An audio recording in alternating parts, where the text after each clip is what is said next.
Ito nga pala mga apps ngayon. And today, yung videos natin, wala pang ganito. And guys, yung apps natin is my Roblox. And guys, today ito.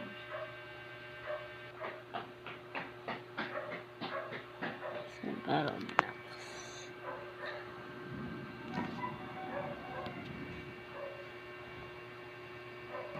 Ito guys, pindutin nyo lang yung Roblox.com natin. And yes, ito, pag-open natin. Boom!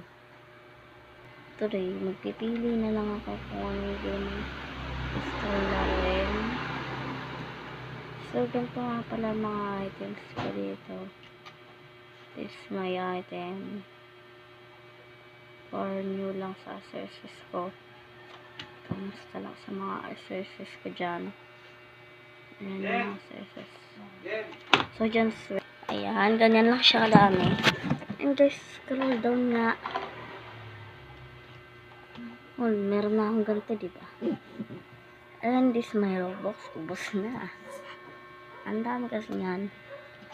And, ito naman, pag ginamit naman natin yung, ito guys, kasi marami akong headphone dyan. At nakuha ko lang tong, ng libre. Sa part 2 na lang guys, tsaka ko share kung paano ko nakuha yan. And today's muna, papakita ko sa inyo kung anong item dito. Kaya let's post. Yan. Kasi ganito lang yung face ko Marami kasi akong magagandang items na nakuha dyan gamit lang tong Roblox ko. Okay? Then, kapag naglaro ka naman ng game dito, lalo pang gaganda ang buhay mo. And tara, click natin yung neck, ay yung shoulder. Oh, diba guys, ang dami na. Pang front guys, check it natin. And yung back.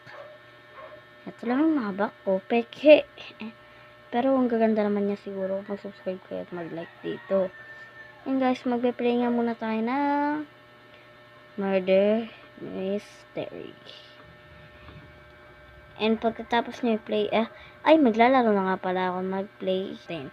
And okay, i-show na natin sa'yo at pumunta tayo sa short. Andyan ang shorts. And mamaya na sa part 2 na ulit para makipagpakita ko sa'yo kung ano yung game.